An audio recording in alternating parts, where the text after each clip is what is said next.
There are moments in life when a heartbeat can feel louder than the world itself. For nurse Emily Carter, that moment came at 3:07 a.m. on a rainy Wednesday inside St. Mary's Hospital, when a German shepherd named Titan stopped dead in his tracks and growled low at a curtained-off corner of the emergency room.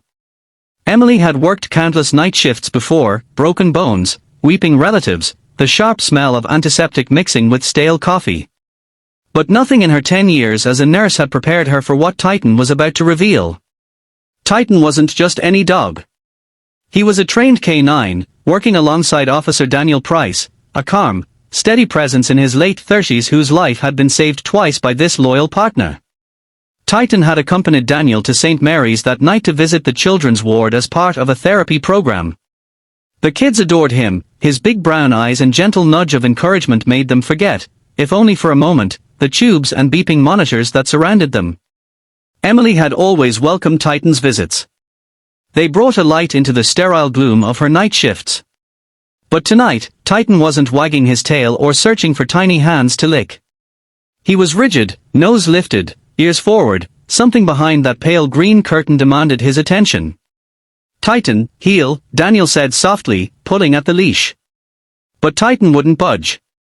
Emily exchanged a nervous glance with Daniel.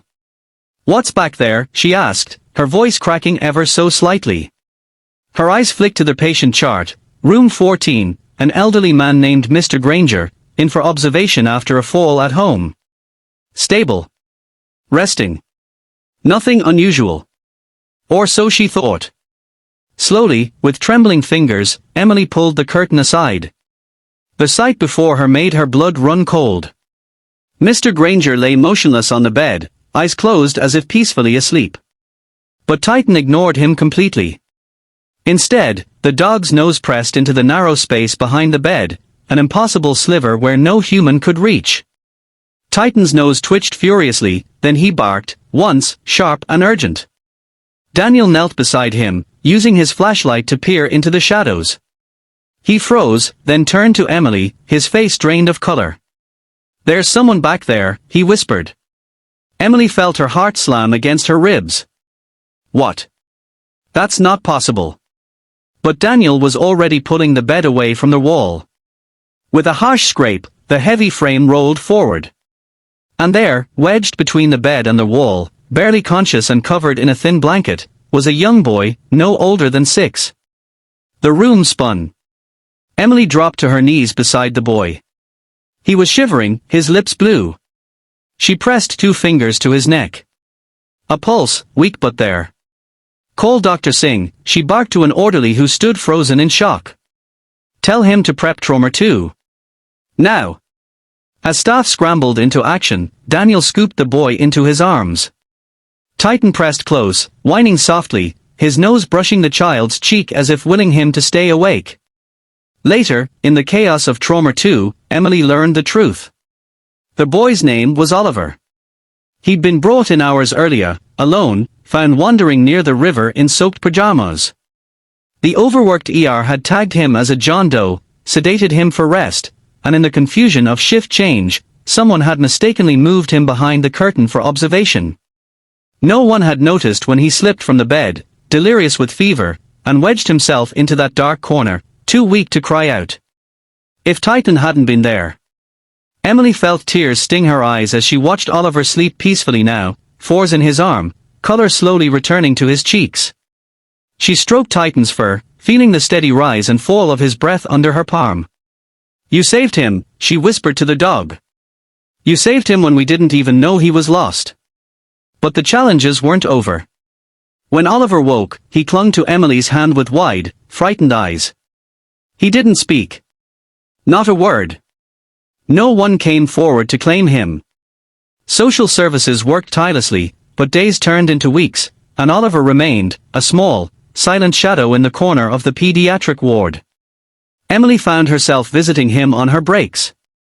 She'd read to him, brushing his hair from his forehead as he drifted in and out of sleep. Sometimes Titan and Daniel would stop by, too. Those visits brought the only flickers of light to Oliver's dark eyes. One night, as rain lashed the windows and Emily dozed beside Oliver's bed, she felt a tiny hand slip into hers. She woke to find Oliver's lips moving, struggling with words that hadn't been spoken in far too long. "Stay," he whispered, so faintly she almost didn't hear. Emily's heart broke all over again. She squeezed his hand. Always. It wasn't easy. The hospital couldn't keep Oliver forever. Foster homes fell through, too many questions, too few answers. But through every setback, Emily fought for him. She filled out forms. Sat through meetings. Called in favors. She was his nurse at first, then his advocate, and slowly, piece by piece, the role of caregiver transformed into something deeper. Titan was there every step of the way. Whenever Oliver's fear grew too big to hold inside, Titan would press his head into the boy's lap until the trembling stopped. He taught Oliver what safety felt like. 1 year later, on a crisp spring afternoon, Emily stood on the courthouse steps, clutching Oliver's small hand. Daniel and Titan waited beside them. Inside, a judge signed a stack of papers that changed everything. Emily Carter wasn't just Oliver's nurse anymore. She was his mother. Back home that night, Titan curled up at the foot of Oliver's bed as if he'd always belonged there. Emily watched her son drift into a safe, warm sleep, a sleep that would never again be haunted by dark corners or cold hospital floors. She knelt beside Titan, scratching behind his ears. "Thank you," she whispered. "You saved both of us." Sometimes, heroes don't wear uniforms or stethoscopes. Sometimes, they have 4 paws, wet noses, and hearts big enough to carry the burdens we can't see. If Titan's story touched you today, please let us know in the comments below. Tell us, what do you think makes a hero? And if you believe in the power of loyalty and love, don't forget to like, share, and subscribe to our channel Justice on Paws for more true stories that restore your faith in humanity, and in the animals who stand by our side when we need them most.